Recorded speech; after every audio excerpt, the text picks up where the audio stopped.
Is Huskar still available? Let's see. Huskar is still in, but it'll be a little awkward because you'd imagine the Lone Druid is going to be mid-Koi for playing it, and you don't really want to have Huskar on the side there.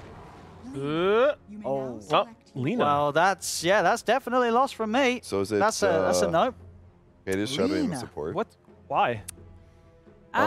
It gives them burst options, which is good against Death Prophet, because Death Prophet, like I said, needs to stay alive. So and she's not a strength hero, so she doesn't have super high HP. So they can get burst kills. It gives them a lockdown. It makes comboing Shadow Demon something else good too, because then you can Shadow Demon disrupt to guarantee her stun lands. It gives them options against Morphling too, potentially. Well, who do you like better? I mean, I know we're getting into game 2. Who's going to win this game? Now you see the names are there. It's not just left and right this time. Oh, it's gone. Oh, it's gone. Sorry, got to go left and right again. Who's it going to be? Easily the worst thing about Dota is that as soon as the draft is over, you have to memorize. You have to remove it. Have it imprinted. Your memory's pretty good. So. I have poor working memory. My short-term memory is not great, so it ain't good. All right. Who do we have? Is it Alliance or the real deal? Could you remind me which one was which? Because I can remember. Alliance was on the left. Alliance the, was on the left. the Lena, the Shadow Demon, the Lone Druid. I kind of like the Lena, Valentine. but it's probably not a good pick. I'm going to go with the real deal. The realist of the dealist. I like their draft better. Yeah. I mean, you know where you're going. I'm going with the real deal again. I'm not a fan of the Lena in a core position. This is a hero that that just dies. All right. Well, I'm learning more as we go forward about teams that just outplay others, and the way that Alliance outplayed them in game 1. I don't see that this is a game that they're going to lose. So I'm with it. Let's go with lock Alliance in for me, and hopefully I can go 2-0 here, and OD groin stick ends up 0-2. That should be a great day. So let's see if it's all going to come down or if I'm going to get hit in the arm again with an arrow from Kyle. To our casters, what do we got? Well, I don't have my bow anymore. It was confiscated. Yeah, they took it away. Probably for good reason. And melee weapons for now. Yeah. Oh, boy. Well, if the real deal wants to win game 2 and force a game 3, they're definitely going to need to fine-tune some things because obviously that game 1 was a little bit of a struggle there. But they got a solid draft once again. They're going up against a interesting finish there with the Lena in the hands of Mickey in this case. I was going to say, I assume they're going to swap it up, though, because Quakefa is their Lone Druid specialist. So they're going to keep Quakefa in the Lone Druid. Clearly, they just wanted a better middle matchup, and so they pick Lena. Yep. I like the Lena, though. You needed a bit of burst against both DP and Morphling. These heroes, if you don't kill them, you don't kill them. So it's nice to have that burst potential, especially when you have a Shadow Demon. You take away a ton of current HP. Yeah. It's 40% when you max out that Soul Catcher. Yep. Yeah. It's really good. Yeah, that with a Laguna Blade, crazy burst, and Morphling is going to have to be careful with that. So. And you also get late game disruptions on the Morph. His illusions do a ton of damage. And once again, you have a Coddle. Obviously, the Ags is no longer a thing, but still, Night Stalker, you have reach, you find the Coddle, you kill the Coddle. Oh, that's a good point. Still a counter. Yeah, it's a classic night versus day in that case. So got that working for them. And we got a slight pause here to kick things off. But again, Alliance looking very good in the first game. Coming off of that Dream League qualifier, that was a bit of a struggle for them, but it has to feel good. At least up 1-0 in this case against the real deal. But drafts changing around. Go back to the Lone Druid as well in the hands of Quakefa. And something I have been seeing a little bit of. We've been seeing the bear build making a little bit of a comeback. I don't know if it makes the most sense in this game. Probably expect more of the range build, but it's just because of the Midas buffs. Radiant's still one of the best items in Dota just because of the mischance in combination with the amount of farming speed the item provides. And you got this is... Oh, they know how to do their cinematic views. We're in a view right now. We are walking. I feel like I'm in this. Is this VR? I brought that up, the idea of first-person Dota from this perspective. Isn't that just Smite? I mean, well, yeah. Well, technically that's third person. Because you're not actually literally in the hero. You actually have the overview of it. You never played the game. So it's Overwatch. It's okay. No, it's not. Not even close. All right. Anyways, back to Dota 2, the game that we're here for. You seem so disappointed in me. That would be cool, though, I think. It would probably be a horrible game mode, frankly, but... I just want VR Dota. Let me actually play the hero. Yeah, wasn't that supposed to be coming? I mean, that... I know you could spectate in VR, actually. I've done that before. It's pretty cool. Ooh. I don't know if he got it, actually. I wasn't able to see. But, man, is he doing some damage. That's Elder Titan for you with that Astral Spirit. There goes the Disruption. Tiny's there, but can't do a whole lot. All he has is that tree, and Centaur is still alive? Okay. Dude, Koiva was watching Purge's dating video. Those are some excellent body blocks. He knows what he's doing. And we had the great example on stream, or on the screen there, while he was talking to show what that was all about. Oh, yeah, that was my first acting debut? Well, that wasn't actually me. It was a character. Ah, yeah, actor. I'm more of a Daniel Day-Lewis type. I really want to live the character. Yeah. Bottom lane, it is going to be Koiva, of course, down here with the Shadow Demon partner, going up against the Tiny Centaur. And I got to say, again, I wasn't catching the European region specifically, but the several other regions I was covering in the Dream League just last week, it was so many tri-lanes that we saw. Yet today, we really haven't been seeing tri-lanes. It's been more of the dual lanes coming out here, so keeping that trend at least. I'm glad. Dota's more fun to watch when we have dual lanes. Yeah. There's a Banish coming out, but just simply going to harass the most that he can. Lina's winning that mid matchup so far, 6-2 versus a Death Prophet at 4-0, now 5-0, moving up the list. DP's a hero that, again, kind of making a comeback, I guess you can say, with a couple of recent buffs. Do you expect her to do well this game? Yeah, but the laning phase is difficult. Mickey is an excellent Lina player. You outrange the Death Prophet, and it's very easy to ensure that you don't get drained. You just spam Qs, you can already see 2 points up at it. He'll probably win this lane. It's all about whether or not a gank lands successfully bottom, or rather top lane. You did see Taiga's Elder Titan get taken out. Surprising. You'd think against Coddle Morph that there's no way you could die. Yeah, we had some mini-map footage right there. The Coddle the Morphling taking out Elder Titan, and around the pole camps, I don't know if he was trying to do a pole himself or what, but yeah, you'd figure that's not a kill comp to be able to take him out, but somehow it made it work. That top.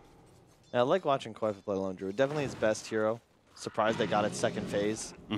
I think Alliance, like, you know, teams watching this series for the minor qualifier, I think this is a must 3-ban, or first 3-ban against Alliance. Yeah. Their team just plays better when they have the ability to take objectives naturally with their core. And Luna, Lone Druid are those big two. And I think in the major qualifiers, those were banned out pretty much every game against them, if I'm not mistaken. Yeah, Lone Druid specifically, I know for a fact, was absolutely they were pointing out there on the panel. So, yeah, it's, by the way, are you surprised they didn't go the Luna? Because, again, Odie was really solid. I kind of agreed with him. It sounded like you were giving the thumbs up. Like, it just made sense. I mean, the Morphling final pick maybe. You don't want Luna and Lone Druid, that's the thing. And they're probably just more comfortable with the Lone Druid. Nice Savage Roar right there as it gets tossed in. See plenty of that with the support Tiny now especially, but even in the poor man's Blink Dagger coming into play often, and wouldn't be surprised with that Centaur teammate, but Disruption. Jerry's getting low. Careful. There's that toss, though. But he's fast, man. This Lone Druid's jetting around like crazy. I really like to see him pick up a Orb of Venom ASAP when he's there. Hi, Mickey. It's so easy to kite these heroes and just click them down to death if you were to have that. And nice play by Mickey. He picks up the haste string, gets a free kill, TP's back. Is this overstep here by Pingvinsack? Dragon, once again, yes, the double kill for Mickey. It's so smooth, so crisp. He's immediately salving. Yeah. Pops the mango after dropping the Null Talisman. Just well played by Mickey. The boy wonder, the European Sumail. Oh, jeez. It's weight on the shoulders right there, Kyle. You know, obviously, I do agree with you with this history that he is a potential to be such a fantastic player. I will say, over time, it hasn't maybe developed as hoped for, and that's kind of Alliance as a whole, to be fair. Yep. So it's maybe more of a team thing, but that's a glimpse of what he can do, and again, a fantastic play.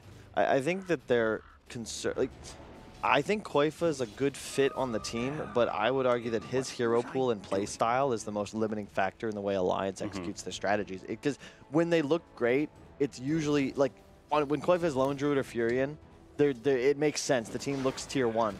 But when they don't have these heroes, it feels like they're just lost more often than not. Yeah. So much talent, though, between Boxy and Mickey. Insania was lost in the woods right there for a second. The toss from Jerry, another auto attack should do it, and it does. So the chase eventually successful. It's a nice bounty for Mr. Tiny there. Gets the solo kill. You know, Broodmother's another hero. In fact, when they qualified for the major, I think a lot of that was actually behind Koiva's Broodmother. People just weren't realizing it. Because when he's on the creep heroes, it lets Mickey and Box, now they can just play Slayers. They don't need to worry about objectives. They don't need to scale into the late game even necessarily because Koifa is just going to eat buildings for breakfast. He'll handle the Roche. He'll handle the structures. Middle lane, Mickey. Jerry's coming in. The toss over to the creep wave, but the Laguna Blade to the face of Ping Vincent. He's going for the turn kill onto him. It's not going to be enough upfront damage, but gets the auto attack, gets the LSA. Are you kidding me? Mickey. Well, we hyped him up for good reason. It's another great play after the fact. Told you. Called it, man. It was a bit sloppy, though, by the real deal. Like, the toss back was onto the creeps, not the Death Prophet. He wasn't expecting that. So there was a couple seconds where there wasn't optimal damage output coming out. And Mickey turns that around with like 40 HP remaining, gets the double. He's well played. And they're winning all 3 lanes on the side of Alliance. And they're going to have the vision advantage. Thanks to that Night Stalker of Boxy, the Elder Titan Spirit. Nighttime's hit. Uh-oh. You know what that means, so they didn't seem to be aware last game. So it's a root. You might get a root. Will you get a root? One more. There you go. Yeah, he knew it was coming on the 3rd. Yeah, easy. Jerry? Yeah, it's not working, Jerry. He did get the Orb of Venom, though. Like that's the thing I love about people that are masters of their hero is you think you see the value in something and you know for a fact that they're going to as well. And not necessarily the reason they get that kill, but I'm sure it helped. Excalibur able to shift as he gets silenced up right there, so he'll be fine. But yeah, as we're just pointing out, we're just only about a minute into nighttime right now. Still 3.5 minutes or so to go. That's going to be constantly happening. And that's the trouble with being an analyst sometimes. Like, you might actually have the right opinion, but, you know, there's still play. They have to execute. Process. Yeah, you know. That's how I feel every time a prediction's wrong, you know. It's just the team I thought would win just didn't play good enough, right? That's fair. Oh, that's Jerry finding himself a friend, aka an enemy. And Mickey is just having a free game at the moment. He'll have Arcane soon. He is very happy. A big Spirit coming in up top as well. Taiga might look to make a dive with this. There we Plus go. 270. That's insane. What's up, baby? 270. That's one of the highest I've seen. Void comes out. There's the Astral Spirit. Echo Stomp is... Oh, I didn't think it was, but it is. One more auto attack. And Excalibur goes down. Silence up on Maposhka now. Running him down with that Void. A couple more auto attacks from him. Should do it in. Blinding Light may deter that. Boxy, so he's not going to get the kill initially. But he's still lurking around, of course. Taiga, he sends in the Spirit. He's got another Echo Stomp. Nope, not going to use it at least yet. And as Maposhka trying to go for the Luminate. There's Darkness coming out from Boxy. He wants this kill. Damn it, he's going for it. He's going to get tossed up at a what cost for Boxy. He's fine. The tree. He is... the tower. Phase boots. 6 armor, baby. Yeah, that 6 armor keeps him alive. Okay. Living life on the edge. That's Boxy style right there. And this is what I just love this. Like when Alliance, again, this is vintage Alliance, like new Alliance rather. Like Koifa can play his own game, farm, you know, ensure that you win the game. What are Boxy and Mickey on? Night Stalker, Lina. Yeah, Boxy is the playmaker, Mickey's a playmaker. Yeah. Oh, you don't handle objectives, but you get to ball out. Look at this. Like they're just both playing so aggressive. And they know that, you know, we don't need to do anything special. Yeah. We get to just ball out. Take your ISOs, you know?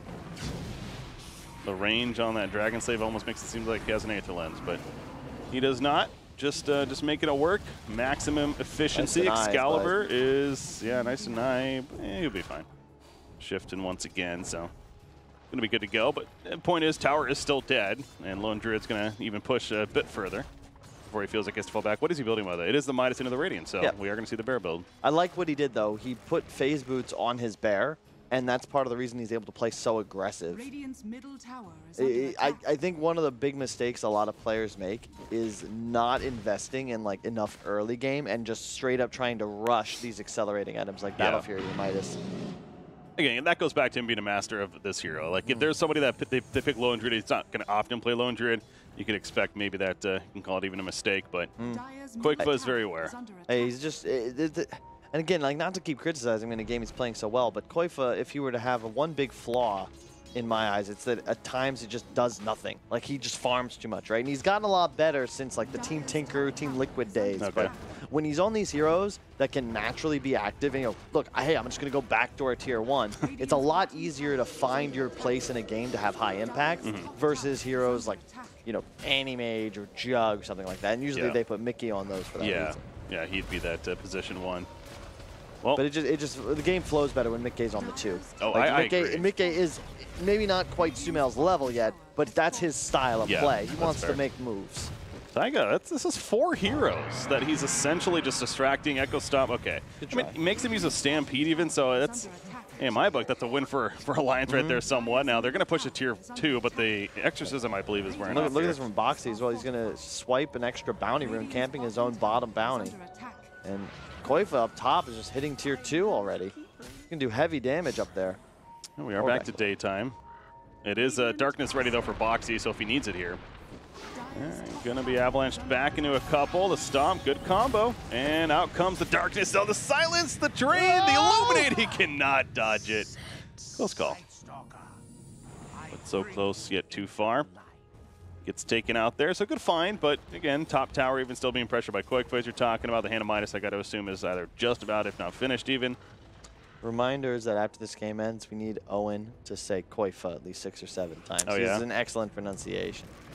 How does he say, like, okay, well, I guess I can't mimic it properly. It's just, it's beautiful, and I hope that Koifa accepts that as the new pronunciation. I mean, it's obvious. It's one of those names, to be fair. It's like, you look at it, you're like, what?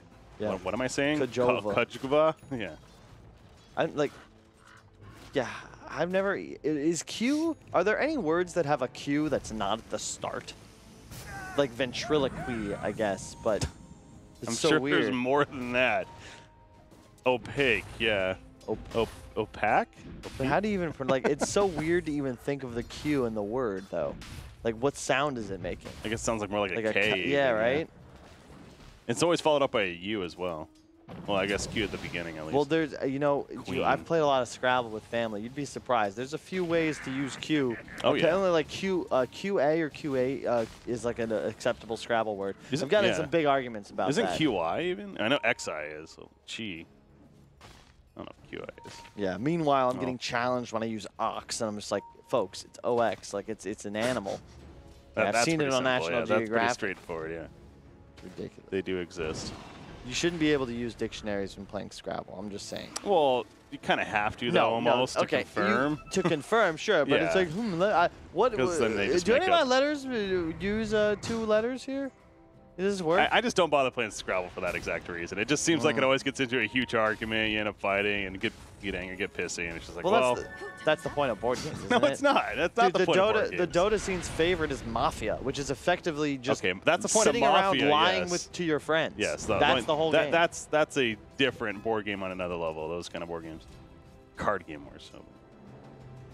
What are we doing? All right, Lena has a double damage rune, about 7,000 net worth lead, by the way, for Alliance, so again, across the board looking good. She is building the anti-lens now, so it goes back to that.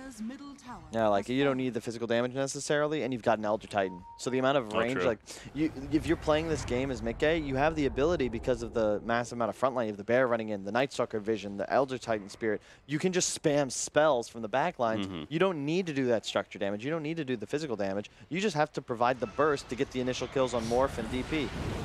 There's an initial kill on Jerry. Out comes the Will-O-Wisp, Ignis Fatus, Disco Ball, whatever you want to call it. They're just going to ignore it.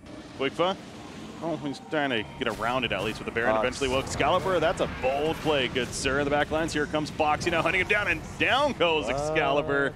Yeah, that was one of your head-scratching moments right there. I'm not sure either. Ping Vinsec, not much better. He's going to get caught too, and Alliance just going to roll over. It seems like that why were they even hanging around still? Clearly the Will-O-Wisp didn't even work, and they still wanted to commit to the fight for some reason. Nah, you guys as good as mine, but this is Alliance in its strongest form. Full Gundam. This is how they like to play Dota. Gundam. They've gotten advantage. What? Anime? It's not. That's an anime, right? It's like machines and stuff. Yeah, it's like Transformers, but Japanese. Better and with swords. Oh yeah. Yeah. I just like that awkward silence. I do too. You know, I feel like casts, like if you ever watch like sports broadcasting, right? There's a ton of just silence, but they also have like a crowd and like naturally loud ambient sound, Yeah, right? So I'd like to utilize it more, preferably awkward ones as well. Well, especially Valentine's Day, right? I had a lot of awkward silences on Valentine's Day. Wearing a toga and wings, I mean, the awkwardness level is already pretty high. You want to do something embarrassing, because a lot of schools, right? They do like charity roses, right? So you can buy a rose that'll be delivered by like a fellow classmate to someone like in class with like a little note and something, and it's all done to like raise money for prom. Yeah, don't do that, kids. Don't spend money on roses. Just make a donation to the charity. Oh, for the charity. I was like, so should I cancel the roses I got for my wife? Or? That's probably. It's probably safe to say you have a kid, right? Yeah, I do have a kid. She's probably into you. Hope like probably. Yes, yeah, she is. But it's working out so far. Yes. You never know for sure. As an 8th grader. Oh my God, yeah, Excalibur. That's why they picked up Lina right there. Yeah, there was no chance. And he's just balling out. This is a great performance by one of the new rising stars in Dota 2. My big 2 to watch this year, young kids, Nisha and Mikke. Yeah, no, I heard you mentioning Nisha earlier. Of course, playing for Secret helps too, but there's a reason that he's playing for Secret. Yeah, hot take. Carry player of #1 team in world is good. Go figure. Hasn't always been the case. I'm just saying off the top of my head. I really don't know. Just trying to cause drama, you know me. Josh Lowe, he's just pushing in bottom lane meanwhile. Just trying to do what he can. Mikke, he's got the 8th lens. He almost has a blink dagger now, so that momentum. I just took a look at the net worth, by the way. Holy crap. Yeah. It doesn't feel like it's this high, but that's the benefit of having a draft that naturally clears objectives. And you have the wave shove. Wave clear, rather. And they won all 3 lanes. I mean, really, how often do you see a team win all 3 lanes and lose the game? That doesn't happen. It has happened. Alliance has done that, but now that you mention that, there's been some throwy games that I can recall, especially in the earlier Alliance days when they were first forming. So, yeah, this newer squad. But this game, you'd find it hard to believe. They're playing very well. They're coming off a victory. They're looking good. So. That Radiance, I assume, is almost finished on Lone Druid too, so a lot of positives to work with. There's the Blink Dagger. Meanwhile, you have Death Prophet. She just wants a damn Force Staff. That'd be nice. That's really not really a mission-critical item, though, Breaky. You're still going to feed to any sort of burst damage. You'd much prefer a support to have that for you. And like right now, they're looking at Boxy, but oh, what a silence from the kid, the boy wonder. Oh boy, Boxy, the silence coming out, and Josh Lowe, there's just no chance. Earth Splitter connects eventually to finish the job. And we see Jerry trying to run away. And he's got the Radiance up already as well. Radiance burn, tick, tick, tick, tick, tick, tick, tick, boom. I thought you were going to say tick, tick, tick, tick, tick, tock. No, I was thinking, what is it, POD? Tick, tick, tick, boom, maybe? I don't know. Yeah, this guy knows what I'm talking about. Elder Titan Spirit plus Lina burst damage. And this game's just over. Nice stuff is a pretty good hero when a player is really comfortable on it. Like, we saw the one earlier, and I honestly forget who was playing it, but we've definitely seen a completely different take this time around in Boxy back-to-back games. He might have went too far, though. I mean, diving near the fountain at this. Okay, you know what? Never mind. He's fine. It's nighttime. He's in a half health. No problems. Goif is in the base. They're actually going to probably take out. I mean, I would say they were going to take out this tier 3, but the respawn timers are so low. Still only 18 minutes into the game. Quickfire, Bear's dead. Oh, well, he has a new one. Easy. They're going to just run back. I like the bear build this game because it's so tough for this lineup of the ReaL DeaL to take it out. And it also just provides way more structure damage than the range form. It lets you play melee form too. So you're just this big, beefy frontline tank. 2,000 HP, 13 armor. Like, how do you actually kill this hero before Morph has, like, what, 4 more items?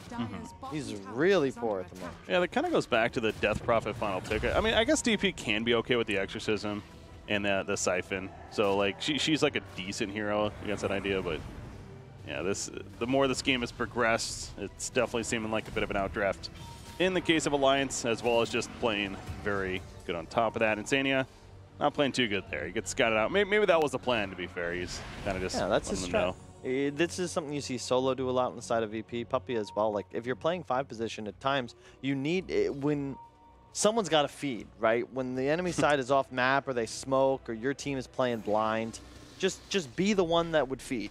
That's what I'm going to tell my teammates next time in my pub when I do start feeding.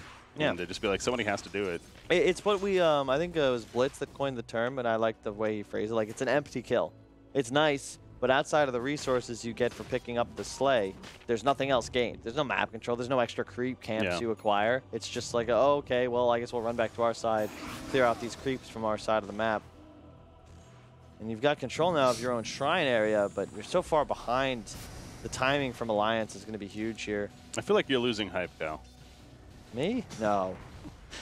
This game is pretty one-sided. 15,000 net worth lead, as we are approaching 20 minutes in, though.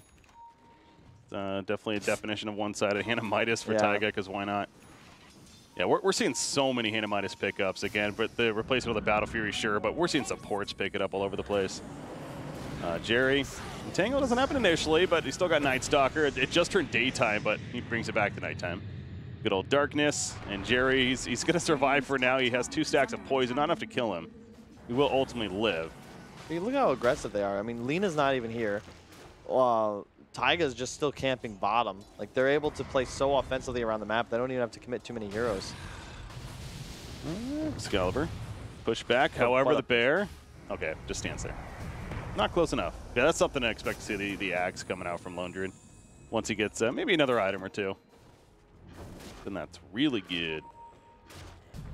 Hasn't equipped on the bear yet, so I'm not sure what he has, but perhaps eventually we'll see that. Lena, the axe, well, she's going to be going for one. Pure damage, not too bad to have. I like this. Don't commit because you know that there's going to be backup.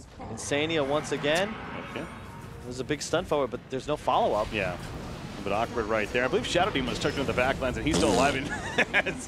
There was a Morphling there. Got bursted pretty heavily. In fact, over down here, Lena does get picked off, so kill. That's a 10-kill streak stopper. 1,300 gold for Death Prophet as a result of that kill. That's a pretty big deal. Toss up. Jerry wants more. The Exorcism still active, of course, but Koikba, he is a beast and a half. More so that bear of his. Jerry feeling the pain. Eventually going to fall down. Now they want to chase after the Death Prophet.